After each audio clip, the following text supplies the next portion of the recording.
Ya, ayo silakan Pak Kiai Aroka, langsung saja Gimana? dipresentasikan. Di absen malah. Ah, Saya bukan host ini, nggak bisa share screen. oh iya, oke sudah bisa Kiai. Oke, Udah tinggal rekam bengke pastikan. Foto ini aja sampaikan. Siap.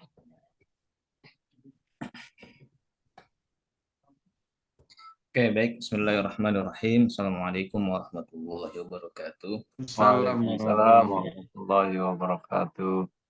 Alhamdulillahirabbil alamin wassalatu wassalamu ala sayyidina Muhammadin wa ala alihi wa sahbihi ajma'in. Amma ba'du. Yang sama-sama kita hormati Bapak dosen pengampu, Bapak Profesor Dr. Yusuf Wibisono, yang saya hormati juga teman-teman sekalian, Pak Kiai Abdul Hanan, Pak Kiai Zainal Muttaqin, Pak Kiai Abu Hasan, dan Pak Kiai Muhammad Nur Hasan. Mudah-mudahan kita semua diberikan kesehatan oleh Allah Subhanahu wa Ta'ala. Amin. Amin. Baik, kesempatan yang baik ini saya mencoba untuk mereview buku karyanya Ahmed Tegul, yaitu Islam, Otoritarianisme dan Ketertinggalan. Lanjut. Ini identitas dari bukunya Ahmad Tegul. Jadi judul aslinya adalah Islam, Authoritarianism and Underdevelopment, Global and Historical Comparison. Ini pertama kali diterbitkan pada tahun 2019, artinya buku ini masih relatif baru gitu. Karena memang penulisnya juga masih ada ya sampai saat ini. Juga sering mengisi seminar-seminar tentang buku ini gitu, tentang Islam dan otoritarianisme dan ketertinggalan. Nah, yang saya dapatkan buku ini terjemahannya diterjemahkan oleh Febri Adi Prasetyo. Saya tidak menemukan yang versi bahasa Inggrisnya. Kalaupun ada juga, saya tetap akan memilih yang terjemahannya karena biar lebih memahaminya lebih mudah begitu. Nah, isi bukunya ada Sudah dilogatan, sudah headset. isi bukunya ada sekitar 498 halaman. Terus diterbitkan oleh Kepustakaan Populer Gramedia tahun 2020. Nah, ini sekilas buku Ahmad Tekur. Kemudian lanjut saja biografinya. Biografinya Ahmad Tekur. Jadi eh, sarjananya dia di Universitas di Kent, Ankara di Turki pada tahun 97, lulus tahun 97. Kemudian mengambil Magister International Relation atau hubungan internasional di Fed University Istanbul. Kemudian dia bukan melanjutkan tetapi ngambil S2 lagi tentang ilmu politik di Universitas of Utah Salt Lake City, kemudian di Universitas of Washington di tahun 2002 dia menyelesaikan magister, dan studi doktoralnya dia mendapatkan gelar PhD juga di ilmu politik di Universitas of Washington tahun 2006. Tahun 2006 saya masih SMP atau SD mungkin ya, sedangkan beliau sudah mendapatkan gelar doktornya.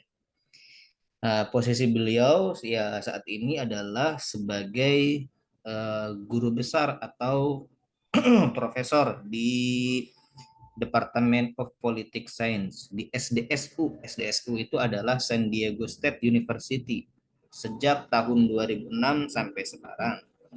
Kemudian sebelumnya dia mendapat jabatannya sebagai asosiat profesor atau profesor asosiat atau asisten profesor. Kalau di Indonesia bukan asosiat profesor ya, mungkin lektor kepala. Kalau asisten profesor itu lektor.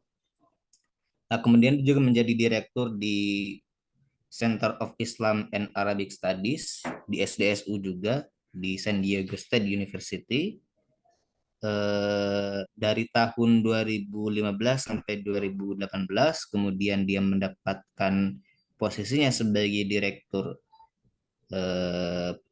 Pusat Kajian Keislaman dan Arab dari tahun 2021 sampai saat ini. Kemudian juga dia sebagai visiting fellow di Doha Center Qatar September 2012 sampai April 2013. Macam-macam, banyak sekali posisi yang dia emban saat ini. Dan perlu menarik juga ketika buku Islam Otoritarianisme dan Ketertinggalan ini sudah mendapatkan banyak sekali penghargaan dari berbagai macam dunia gitu ya, karena sangat-sangat keren buku ini. Oke, lanjut ke isi pembahasan buku ini. Isi pembahasan buku ini terdiri dari 2 bab. Bab pertama adalah masa kini, bab yang kedua adalah sejarah. Pada bab pertama, Ahmed Tekuru, dia membahas tentang kekerasan dan perdamaian, kemudian otoritarianisme, demokrasi, ketertinggalan sosioekonomi, dan pembangunan. Di sampingnya dia juga banyak membahas tentang kolonialisme, kemudian Islam dan negara, Islam dan ketertinggalan, isu-isu yang semisalnya juga dibahas di buku ini. Dalam sejarah pada bab kedua ada sejarah di Ahmed Tekur mencantumkan 4 fase sejarah. Yang pertama adalah fase kemajuan, yaitu adalah fasenya para sarjana dan pedagang abad ke-7 sampai dengan abad ke-11. Kemudian krisis invasi abad ke-12 sampai dengan abad ke-14. Kemudian kekuasaan 3 imperium muslim abad ke-15 sampai dengan abad ke-17. Kemudian keruntuhan kolonialisme barat dan para reformis muslim abad ke-18 sampai abad ke-19. Adapun metode yang digunakan dalam penulisan buku ini adalah historis komparatif. Jadi dia kajiannya sangat-sangat kental dengan sejarah, yang mana kajian sejarah ini merupakan kelemahan bagi saya sendiri karena agak sulit mengingat-ingat nama, kemudian tempat dan lokasi di mana kejadiannya. Jadi ini lumayan berat bagi saya sendiri untuk memahami secara utuh Islam, otoritarianisme, dan ketertinggalan. Apalagi buku ini bahasan juga lumayan berat. Jadi ini bukan buku yang direkomendasikan untuk bersantai-santai gitu ya. Artinya kita membaca buku ini perlu ketelitian, perlu fokus, dan perlu catatan-catatan pinggir mungkin ketika kita membaca buku ini untuk lebih memahami isi bukunya. Dan tidak cukup membaca 1 kali ketika membaca buku ini karena lumayan berat itu tadi. Kemudian dia juga melacak prosesnya dari sejarah yang dia sampaikan itu tadi sampai akhirnya dia ada ketergantungan jalur. Ketergantungan jalur ini dia menelusuri jalur-jalur mana yang tepat atau jalur-jalur mana yang dia susuri dalam membahas apa yang ada dalam bukunya Ahmad. Dari buku ini dijelaskan juga pendekatan teoritisnya, bahwa ada 2 pendekatan teoritis. Yang pertama esensialis, yaitu yang menunjuk Islam sebagai sumber utama masalah-masalah Muslim masa kini. Artinya Islam atau agama Islam punya peran yang sangat penting di semua masalah-masalah yang kita hadapi saat ini. Kemudian masalah pasca kolonial atau anti kolonial, yaitu menyertai ekspansi barat sebagai penyebab masalah-masalah kontemporer. Sebelumnya Ahmad Tekuru ini dia menyaksikan salah satu faktor kemunduran negara-negara Islam adalah karena kolonialisme barat. Padahal kalau karena kolonialisme barat, seharusnya negara-negara Islam atau negara-negara yang mayoritas Muslim di dalamnya sekarang sudah menjadi negara maju. Tapi kenyataannya banyak negara-negara Muslim, negara-negara yang berpenduduk mayoritas Muslim, masih dalam level negara berkembang, bahkan tidak sedikit juga negara-negara yang mayoritas penduduknya Muslim sebagai negara miskin, dikategorikan sebagai seperti itu. Oke, lanjut. Di sini ada pembahasan yang menarik dari Ahmed Tekuru adalah tentang agama dan negara. Ada dua pendapat yang dicantumkan oleh Ahmed Tekuru yang saya potret dari bukunya ini. Yang pertama adalah agama dan kekuasaan adalah saudara kembar. Yang kedua, agama adalah dasar dan sultan adalah pelindung.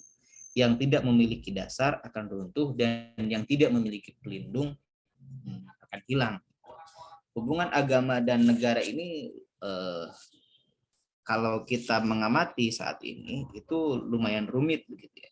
Banyak agamawan-agamawan yang dia menghindari dari persoalan negara dan juga banyak negarawan yang tidak mau ikut campur masalah agama. Padahal jika mengikuti kedua hal yang dicantumkan di atas ini, agama dan kekuasaan adalah saudara kembar atau agama adalah dasar dan sultan adalah pelindung, saya kira negara akan kuat dengan agama. Karena sejatinya kemajuan suatu negara bisa terjadi apabila empat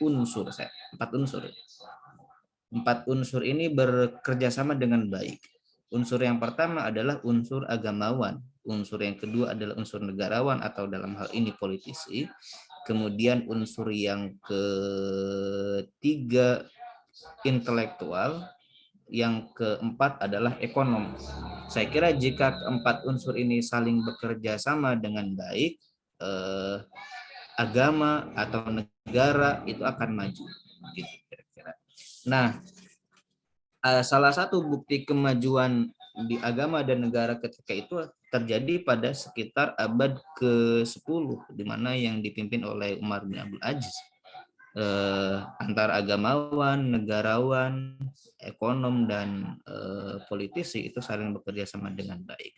Bahkan salah satu indikasi kemajuan pada era itu adalah tingkat literasi yang sangat tinggi yang dimiliki oleh umat Islam ketika itu.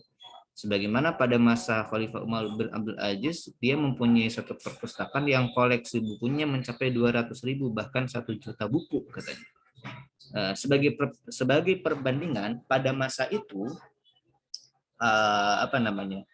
di katedral atau di Eropa Barat mereka hanya memiliki 500 buku saja gitu. Artinya ketika Islam ada dalam masa-masa keemasan, Barat justru ada dalam masa ketertinggalan atau dia sedang merangkak maju menuju kejayaannya begitu kira-kira.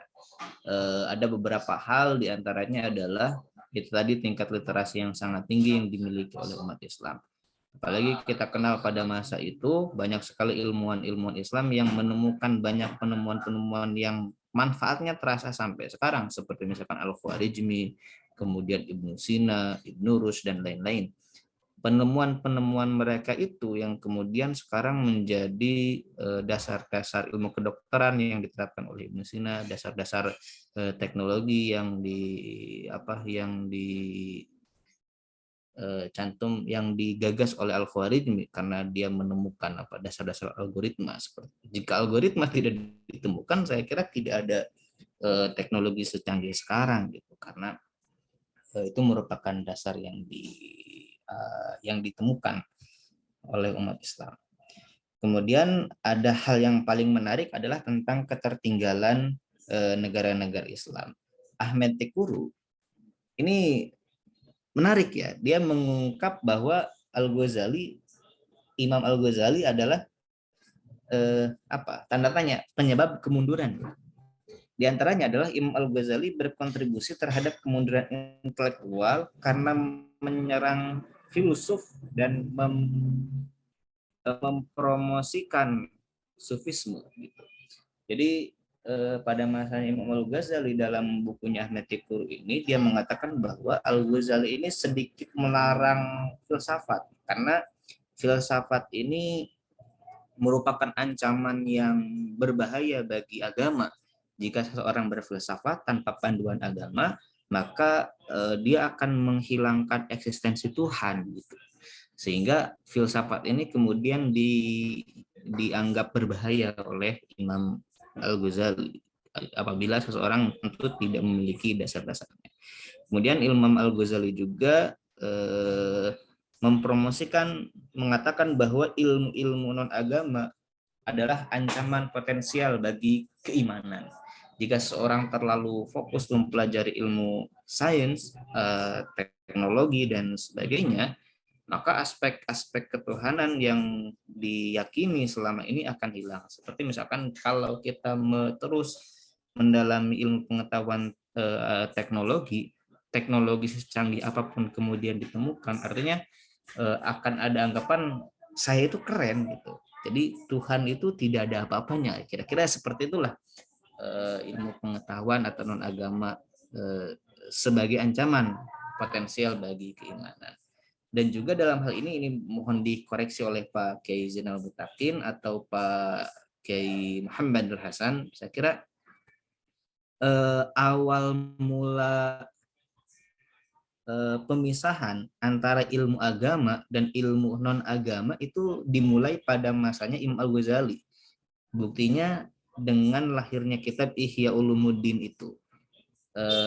Ini menarik untuk dibahas, saya kira, atau apakah ada masa-masa sebelumnya yang membahas bahwa pemisahan ilmu agama dan ilmu non agama. Kalau di kita mungkin menyebutnya ilmu agama dan ilmu umum gitu ya.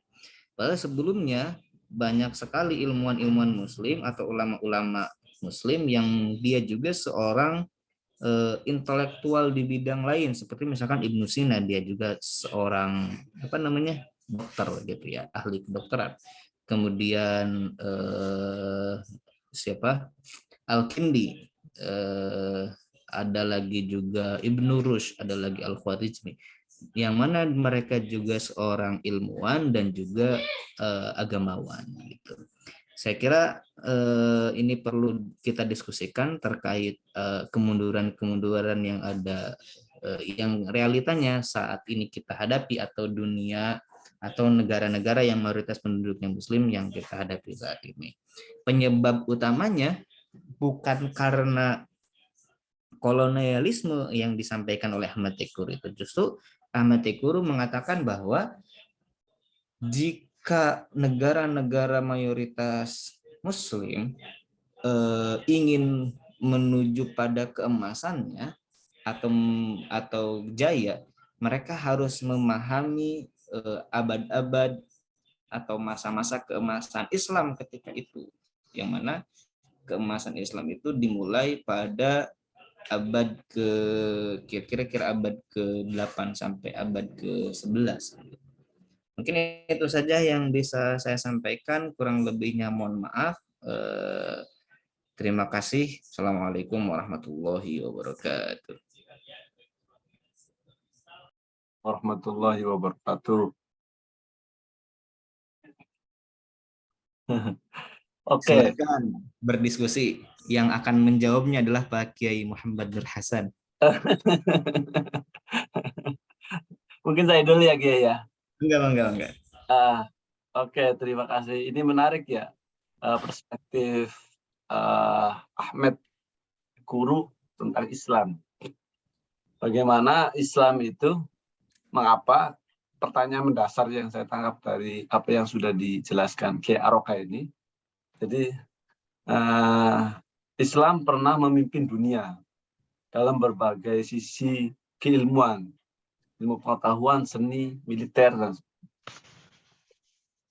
nah, saat ini Islam itu menderita inferioritas lah di era modern ini kan. Nah, kira-kira apa yang menyebabkan umat Islam itu tertinggal? Pertama kan. Nah, ini apa penyebabnya itu yang bisa umat Islam ini tertinggal? Nah, kalau melihat dari sisi warisan kolonial, itu kan mendorong utama yang menyebabkan Islam itu tertinggal, ini kan tidak sesuai dengan dasar ilmu pengetahuan modern itu. Kan seperti itu. Warisan pahit kolonialisme itu pendorong utamanya menganggap Islam Oke, terima kasih Pak Ki Abdul Hanan. Ada modern. eh, Nah, bagi guru ketertinggalan ini kan, Islam yang saya temukan dari buku ini. nah, bagi guru ini kan jawaban atas dua persoalan itu ada dua. Yang pertama, kekuatan sosial. Artinya di situ beliau mengungkap bagaimana sarjana independen dan pedagang kuat. Keduanya itu mendukung ide-ide secara finansial untuk sarjana-sarjana yang independen. Artinya ada keterkaitan antara pedagang kuat dan sarjana yang independen ini. Nah, menurut guru itu kan para cendekiawan Muslim awal pada abad 7 sampai 11 itu, para ulamanya ini melakukan hubungan dekat dengan otoritas politik itu sebagai merusak seorang sarjana ketika dia berteman baik dengan politik kekuasaan dalam hal ini itu merusak. Nah, pemikiran independen ini yang digagas oleh para cendekiawan, yang diidealismekan oleh para cendekiawan ini kan artinya mereka menghindar terhadap negara, pendanaan negara katakanlah gitu, bekerja secara pribadi. Sebagian besar itu mencari uang bukan dari pemerintah tetapi dari hasil dagangannya kan gitu. Guru itu kan melihat itu, kenapa Muslim maju pada saat abad 7 sampai abad 11 itu. Di Muslim awal itu kan gitu. Nah, karena kekuasaan atau politik ini sebagai ancaman. Menurut guru kan seperti itu ya. Kekuasaan mereka itu ancaman. Nah, termasuk 4 mazhab itu, mazhab hukum, jurisprudensi, ulama sufi. Nah, ulama yang independen menolak bekerja sama dengan pegawai negara. Karena ketika mereka ada kerjasama dengan negara, maka di situ ada akibatnya, itu para penguasa ini menjadi pemimpin umat atau khalifah. Kan seperti itu kan kayaknya. Ya, Pertanyaannya di abad modern kenapa bisa mundur kan gitu. oke, pertanyaannya bagus. Ada beberapa hal yang saya catat dari bukunya Ahmad Dikuru ini. Di antara faktor kemunduran Islam pada era modern saat ini adalah munculnya tokoh-tokoh reformis Muslim. Gitu. Saya heran, kenapa kok tokoh-tokoh reformis Muslim menjadi faktor penyebab kemunduran? Ternyata tokoh-tokoh reformis Muslim ini justru lebih sibuk berdebat pada hal-hal yang kaitannya dengan agama. Contoh kecil misalkan agama dan hubungan antara agama dan negara gitu. Jadi tidak memikirkan hal-hal yang sifatnya progresif pada kemajuan suatu negara atau suatu bangsa. Gitu. Jadi yang didebatkannya adalah cenderung pada hal-hal yang sifatnya perbedaan gitu, kayak perbedaan pendapat hubungan antara agama dan negara dan lain-lain gitu. Tapi tidak memikirkan kesejahteraan apa yang harus dicapai, contoh halnya dalam bidang ekonomi misalkan. Nah, tokoh-tokoh reformis Muslim ini seakan-akan enggan gitu untuk membicarakan hal itu. Terus kemudian faktor yang lain yang menyebabkan kemunduran negara-negara mayoritas berpenduduk Muslim adalah karena tingkat literasi yang yang dipotret oleh Ahmad Tikur itu tingkat literasi yang sangat rendah sekali gitu. Jadi tingkat membacanya, tingkat menulis menghitungnya itu masih sangat rendah gitu. Itu kalau mengikuti literasi lama. Literasi lama itu kan gitu ya, membaca, menulis, menghitung dan menyimpulkan gitu. Sedangkan literasi baru yang saat ini ada dua teori itu kan, literasi lama dan literasi baru itu. Kalau literasi baru itu kemampuan menyaring informasi, memilih dan mengklasifikasikan gitu. Nah, jangankan literasi baru di negara-negara yang mengalami kemunduran ini, justru literasi lamanya saja masih rendah gitu. Bagaimana kita di Indonesia tingkat membacanya ini sangat rendah sekali, apalagi menulis, apalagi menghitung gitu. Kita juga masih menemukan di beberapa pelosok daerah banyak orang-orang yang buta aksara atau buta huruf gitu, tidak bisa membaca. Nah, sementara pada masa abad-abad kejayaan Muslim, abad ke-8 sampai ke-11 itu, tingkat literasi yang sangat tinggi dibuktikan dengan perpustakaan yang sangat besar dan juga proyek-proyek tentang literasinya itu didukung oleh pemerintah. Misalkan gini, lahirnya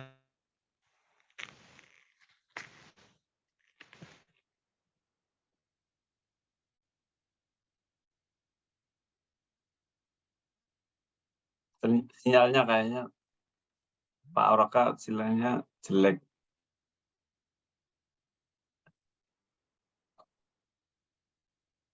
disalin ke dalam bahasa Arab dan lain-lain. Saya kira dua hal itu yang menjadi Suaranya terpotong-potong Pak Oroka.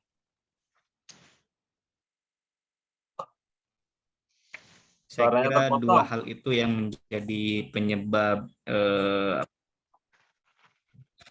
ini jaringan siapa yang agak terganggu nih? Dengan kayaknya Saya sih. kira dua hal itu yang Iya. Ini kayaknya ada yang nyadap ini. Lagi ngomongin Islam sih. Iya, kalau dua saya hal sih itu yang menjadi penyebab utama menurut saya. kalau saya sih ngelihatnya kayak gitu. Hari ini modern kenapa tidak terlihat lagi, tertinggal katakanlah itu karena tidak ada balance. Jadi antara agama dan politik, politik ini elit negara atau politik bisa menyatukan ranah sekuler dan agama di bawah kendali mereka.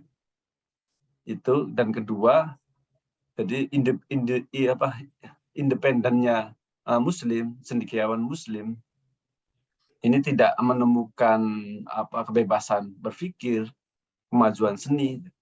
Jadi keuangan yang didapat oleh cendekiawan Muslim ini, kalau dulu itu oleh kelas pedagang, masyarakat Muslim kan, akhirnya mereka menemukan kebebasan.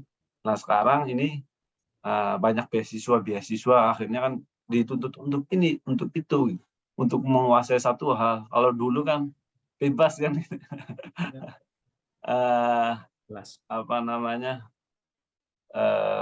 konsistensi satu, semama kita ditafsir, kita ya harus menguasai tafsir, tidak boleh keilmuan yang lain kan. Seakan-akan itu. Kalau saya sih berpendapatnya seperti itu. Jadi abad 11 karena mereka menemukan kebebasan berpikir. Kalau hari ini modern itu terperanjara, tidak ada kebebasan dalam berpikir di situ. Kemudian kolaborasi antara sarjana dan pedagang itu sudah tidak ada lagi. Apalagi di tingkat militer, ekonomi, ini kan sudah diambil alih kan pendapatan tanah, lemahnya pedagang. Akhirnya muncul lahir aliansi ulama negara itu kan banyak itu ya. Sunni, Syiah kan itu banyak kan. Jadi cendekiawan Muslim semakin menjadi pelayan negara, gampangannya gitu lah. Kalau saya sih melihatnya gitu. Oke, monggo barangkali yang lain. Ya, mangga pakai Zainal, pakai Abu Hasan dan pakai Hamdul Hasan. Ya, yang lain dulu, yang lain dulu. Kalau saya baca bukunya Gus Dur ya, yang Islamku Islam Anda Islam kita. Jadi ada istilahnya glorifikasi gitu. Umat Islam itu terjebak pada glorifikasi. Salah satu penyebab kemundurannya itu terjebak pada glorifikasi yang terjadi pada era Abbasiyah itu gitu.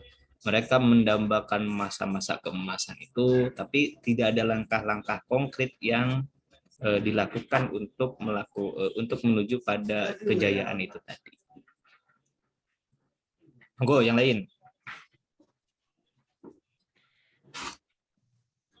Iya sih. Ini uruk rembuk nih sebentar. Terima kasih kepada seluruhnya para kiai supaya lebih aman, lebih sterilitas pembahasan ini yang disampaikan oleh Kiai Roka yang menjadi akar ketinggalan itu, akar ketinggalannya yang menjadi akar ketinggalan di dunia muslim yang paling fundamental itu apa, yang paling esensial gitu. Yang paling esensial dan pragmatis, misalnya karena tidak ada kebersamaan antara muslim, kemudian karena degradasi internalisasi Islam Muslim, gitu. Jadi yang diungkapkan ini supaya lebih mengakar, karena kalau menilai orang itu subjektif, nah, semuanya subjektif. Apalagi kita menilai karya, tidak tahu itu. Ini kemana ini arahnya? Oleh karena itu, sekali lagi apresiasi positif dari saya luar biasa ini. Hanya untuk lebih memfokuskan dari buku ini, dicobi sekali lagi itunya Pak. Jadi akar penilaian kegagalan di dunia muslim itu apa yang paling esensial itu. Karena ketika membaca Atlas Budaya Islam atau Atlas Budaya Islam,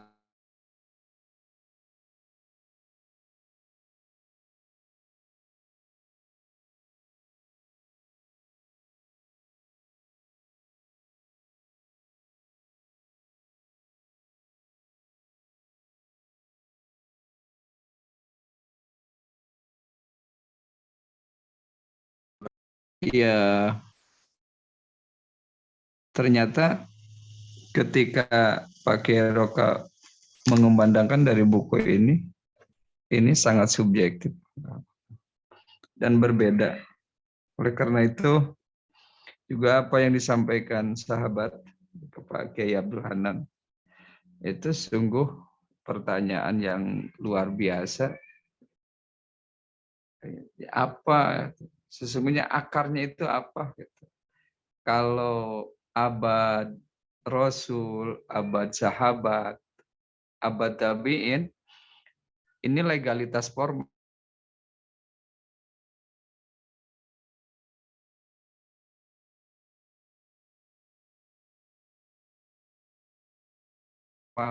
yalunahu. Di sebaik-baiknya umatku dari sisi pemahaman agama, pengamalan agama, kemudian sikon agama, itu yang terbaik, yang baik bukan yang terbaik, yang baik adalah masaku, summa yalunahu, masa sahabat, yalunahu masa sahabat, summa yalunahu kemudian masa tabi'in. Dan masa tabi'in ini selesai di ujung abad ke-1. Di pangkal abad kedua dan selanjutnya mengalami degradasi karena perebutan kepemimpinan atau bersinggungan dengan politik. Jadi untuk lebih jelasnya, bedah buku ini yang jadi akar ketertinggalan dunia muslim yang dihubungkan dengan pertanyaan Pak Kiai Abdul Hanan. Jadi saya juga bertanya ini, yang menjadi esensi itu akar ketertinggalan itu apa? Terima kasih, terima kasih.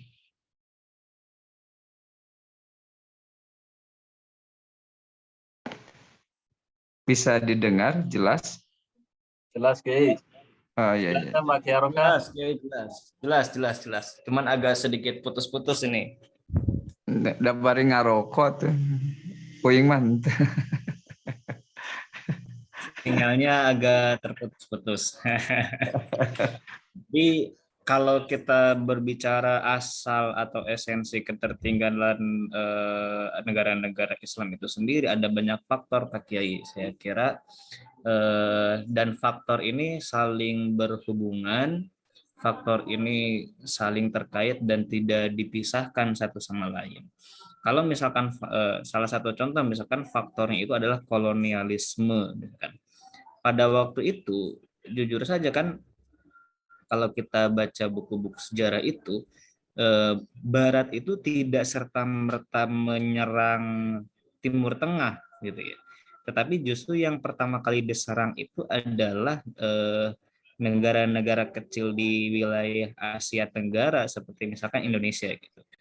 Pendudukan Barat terhadap negara-negara Timur Tengah justru terjadi di belakangan saja. Seperti misalkan awal mula kejadiannya itu ketika Napoleon Bonaparte berhasil menduduki Mesir. Nah, setelah itu Barat berpikir kayaknya bisa deh menaklukkan negara-negara Timur Tengah yang lainnya gitu setelah Mesir berhasil diduduki oleh Prancis. Padahal kalau kita melihat jarak, Asia Tenggara dan wilayah Timur Tengah itu lebih dekat Timur Tengah dari Barat itu atau dari Eropa itu. Tapi kenyataannya justru yang Makan dulu, izin. mangga Pak Kiai. Yang di apa namanya? Yang diekspansi oleh Barat itu adalah negara-negara kecil di wilayah Asia Tenggara dan Asia Timur ya, yaitu Cina, Jepang dan sebagainya. Nah, kemudian juga ada faktor politik yang mempengaruhi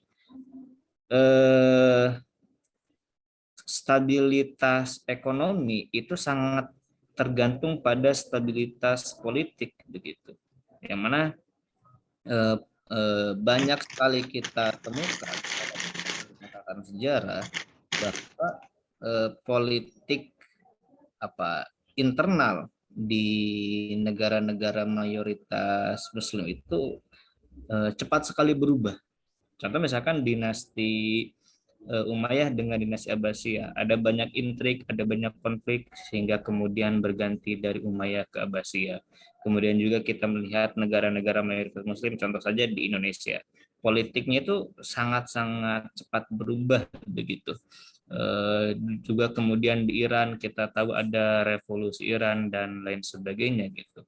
Nah, ketika revolusi Iran ini sebenarnya bisa menjadi angin segar negara-negara yang mayoritas Muslim gitu untuk bisa kembali bangkit. Tapi kenyataannya setelah revolusi Iran, negara-negara mayoritas Muslim ya tetap gitu-gitu aja gitu. Eh, saya kira itu pakai selain tadi yang saya sebutkan bahwa tingkat literasi di negara-negara kita atau negara-negara yang mayoritas Muslim itu sangat rendah, juga itu ada faktor lain yang menyebabkan terjadinya kemunduran di negara-negara Islam. Gitu. Mungkin itu Pak Kiai Zainal Mutakin. Ini abadnya apa yang dini itu abad setelah abad ke 12 misalnya.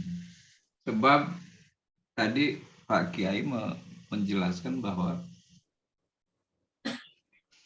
memang kemajuan dunia Islam itu di bawah abad 11. Sekalipun banyak intrik-intrik pecahan karena politik. Dan kolonialisme Barat setelah terjadi runtuhnya Bani Abbasiyah. Dan itu diawali bukan oleh Barat, oleh Asia. Mongol. Karena yang pertama menghancurkan Bani Abbasiyah itu Mongolia. Mongolia bukan Barat, tapi Asia. Setelah internasionalisme, ilmu-ilmu dibawa ke Barat, ke Perancis, ke dunia Eropa terutama. Ke Perancis, karena mereka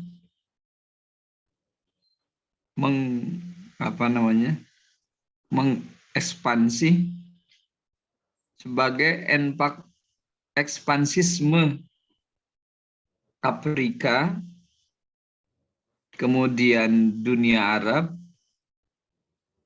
Iran, Irak, itu Asia Tengah sekarang, ada yang menyebut Asia Selatan.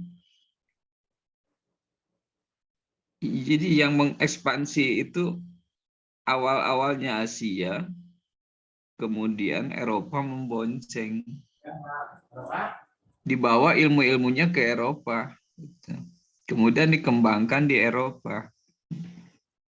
Dan mereka ada keberanian untuk memunculkan ilmu-ilmu yang disebut oleh mereka ilmu modern. Padahal bukan ilmu modern, hanya melanjutkan saja. Jadi buku ini sepertinya meneliti, mengikuti pendekatan sejarah hanya di abad yang, karena penelitinya 2019, Pak Kiai, itu menceritakan tentang peristiwa, tentang zaman Rasul, zaman sahabat, kemudian zaman tabi'in. Di buku itu ada muncul. Ada nggak? Di buku ini tidak banyak memunculkan pada masa itu Pak Kiai, pada masa abad-abad Awal lah, masa Nabi, abad pada awal. masa langsung loncat ke masa dinasti Umayyah. Gitu. Tidak begitu banyak membicarakan pada masa sahabat, pada masa Rasul. Ya kalau kok ekspansi kolonialis Barat itu setelah mereka memiliki kekuatan pasukan. Perancis ke Maroko, ke Mesir, kemudian Belanda ke Indonesia dengan Portugis ke Indonesia. Kemudian karena waktu itu Iran diserangnya oleh Mongol. Pada di abad-abad ke-11 Hijriah.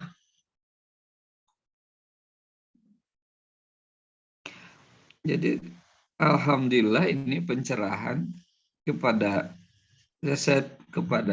saya pribadi bahwa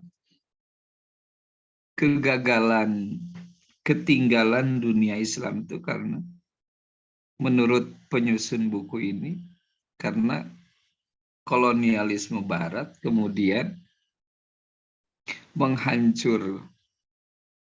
menghancurkan dari sisi teologi, dari sisi pemahaman syariah, kemudian pemahaman sosial. Maka benar tadi dikatakan bahwa ketinggalan dunia Islam itu karena tidak ada solid, tidak ada kekompakan antara agamawan, negarawan, kemudian kolektivitas. Dan ini menjadi kenyataan pada saat ini. Tetapi timbul pertanyaan dari Kak Kiai Abdul Hanan, itu yang menjadikannya apa? Gitu.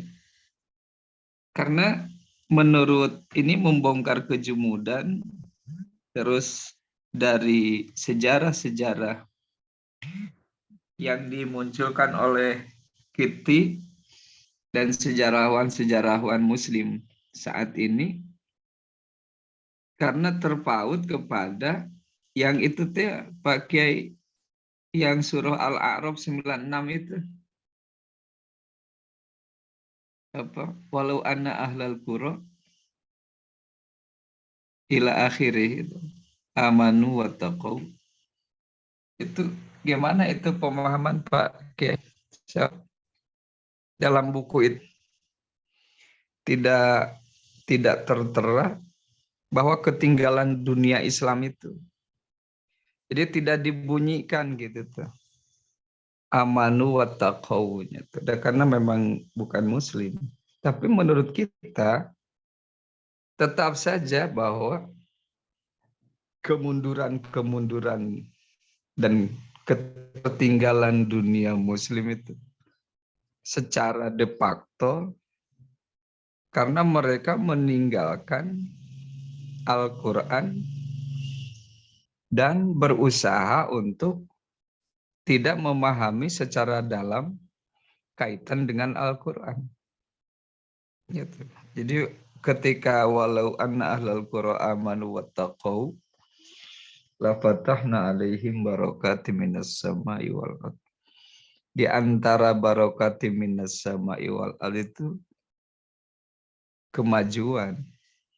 Tapi ketika ditinggalkan amanu wattaqau maka jadi kegagalan, jadi ketertinggalan.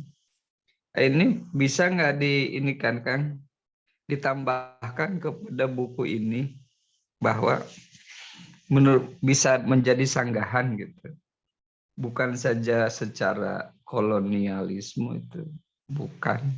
Bisa nggak disanggah atau oleh Pak Kiai Roka disanggah atau tidak diiyahkan gitu buku ini? Artinya digugat saja. Ada faktor keimanan begitu Pak Kiai ya, yang menyebabkan kemunduran Ya negara-negara Islam ketinggalan, gitu ya. kemunduran. Kalau Ya kita bisa. berbicara tentang ayat walau gitu ya. Nah ahlal qura dan itu tepat karena degradasi nanti. Karena ditinggalkan amanu, ditinggalkan takwa, jadi degradasi. Setelah degradasi maka pada akhirnya secara moral dekadensi. Karena sudah ada degradasi, dekadensi, maka pada gilirannya ketertinggalan dari semua lini. Ya nanti mudah-mudahan Pak Kiai Roka berani menggugat buku ini. Oke. Harus digugat kayak. Iya. Menarik Pak Kiai Zainal Mutakin, ke satu sisi karena bukan menggugat sih, lebih pada melengkapi mungkin ya, karena apa yang ditulis oleh Ahmed Tikuru dia berdasarkan tinjauan sejarah, perbandingan sejarah, bagaimana sejarah Barat berjalan, bagaimana sejarah negara-negara mayoritas penduduk Muslim berjalan gitu kan. Kemudian dia mencari titik temu antara sejarah-sejarah itu dan menyimpulkan faktor-faktor apa yang terjadi yang menyebabkan apa tadi otoritarianisme dan ketertinggalan gitu. Itu menarik ya. Kalau kita melihat berbicara ayat, misalkan otoritas Al-Quran ya, pakai ya. Atiullah wa atiur Rasul wa ulil amri minkum gitu ya. Eh, eh, dalam hal ini Ahmed Tekuru sedikit tidak suka dengan otoritarianisme atau negara-negara yang menggunakan sistem monarki gitu ya. Justru Ahmad Tekuru lebih menilai bahwa demokrasi ini menjadi apa namanya, menjadi salah satu penyebab kemunduran gitu. Maksudnya ketika demokrasi itu diterapkan di suatu wilayah yang wilayahnya itu belum mapan, baik itu dari segi politik, segi keilmuan dan lain sebagainya, itu justru menjadi ketertinggalan. Kenapa? Ya tidak fair saja apabila seorang Kiai Zainal Mutakin misalkan itu hanya punya satu suara. Saya juga punya satu suara, padahal level kewaliannya tuh beda gitu. Pak Kiai Zainal Mutakin itu udah mencapai level wali kutub gitu. Kalau saya masih Wali murid, wali kelas gitu. murid, wali kelas, wali nikah. Itu mungkin pakai tinjauan Ahmad Tekuru itu ya seperti itu. Tapi Iya, dilihat memang bisa iya kita iya iya. Pak Iya, Nur Hasan itu pengen ngomong. iya. Karena sebentar. Karena buku ini SAA banget lah gitu. betul. Buku Saya ini jujur saja baru Jadi, baca satu kali, itu juga tidak santai gitu ya bacanya. Saya usaha untuk memahami poin-poin penting dari isi buku itu.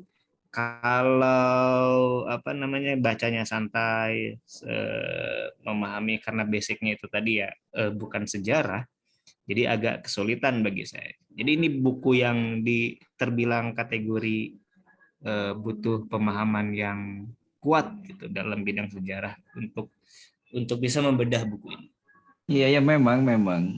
Dan basic kita adalah tafsir. Jadi ketika merambah buku ini, ya otomatis banyak ketersinggungan perasaan. Karena tidak bersendikan, tidak bersumber kepada ayat, tapi bersumber kepada pragmatis sosial. Jadi buku ini SAA banget lah, maka diusulkan kepada Pak Kiai Roka bisa dibenarkan buku ini. Jadi ditinjau dari SAA, ditinjau dari konsentrasi tafsir kita, ya tidak mengena, harus dilengkapi. Kalau bedah buku bisa-bisa saja. Ya, terima kasih. Mangga Pak Kiai Nur Hasan. Cukup lah. Sudah didiskusikan dengan Pak Kiai Nur Hasan ada jadwal khutbah sepertinya. Jaraknya lumayan nyimak saja. Jadi bagaimanapun diskusi-diskusi kita tentang perbaikan atau perkembangan kemajuan Islam itu akan bermanfaat untuk ke depannya. Kalau kita diam, maka tidak ada nilainya sama sekali. Tapi Masya. buku ini ya bagus, memang suatu yang sangat bagus, hampir mirip dengan buku yang kemarin yang dikemukakan oleh Ali Syariati sebetulnya. Asik. Dan Iya, iya. pemikir ini sebetulnya memang ya ingin mencari bagaimana solusinya. Tapi kan membalikan dunia Islam dari keterpurukan itu tidak butuh 100 tahun, 200 tahun. Mungkin sampai 500 tahun ke depan gitu. Yang jelas harus ada usaha untuk ke sana. Itu aja komentar saya mah. Luar biasa. Saya Waktunya kita butuh 500 tahun untuk menuju abad kejayaan kembali umat Islam. Dan di satu sisi Pak Kiai Nur Hasan ini membahas tentang kiamat, bingung jadinya kita ya. eskatologi. Justru karena itu kita membahas kiamat agar orang tidak terpuruk dengan doktrin-doktrin kiamat gitu. Maka pengen saya bahas. Jadi kita itu harus lebih maju. Kiamat itu kapan saja bisa terjadi. Tetapi kita harus bisa mengisi sebelum kiamat itu datang, ya kita mengisi dengan positif. Itu justru saya ingin memberikannya yang ke arah sana.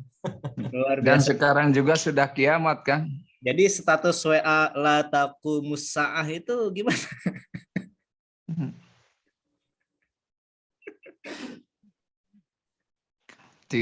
Ilah gitu, ilah gitu. La taqum. Iya. Sekarang juga kalau sudah kiamat mah sudah. Secara moral. Oke, baik teman-teman semua, Pak Kiai Zainal Mutakin, Pak Kiai Abu Hasan, Pak Kiai Abu Hanan, dan Pak Kiai Muhammad Nur Hasan. Saya kira tidak ada lagi yang perlu didiskusikan mungkin ya terkait buku Ahmad Tekuru. Mungkin ada diskusi-diskusi lain di luar forum bisa kita lakukan kapan saja, apalagi Pak Insya Allah. ini sangat merindukan diskusi dengan Pak Kiai Abdul Hanan, Pak Kiai Abu Hasan, dan Pak Kiai Nur Hasan. Kita tutup saja mungkin Pak Kiai Abdul Hanan, bagaimana? Ya, Oke, cukup lah. terima kasih atas segala Tersiap 2 batang. terima kasih atas segala perhatian dan apresiasinya. Mohon maaf apabila banyak kekurangan. Terima kasih. Assalamualaikum warahmatullahi wabarakatuh. Assalamualaikum warahmatullahi wabarakatuh. Atur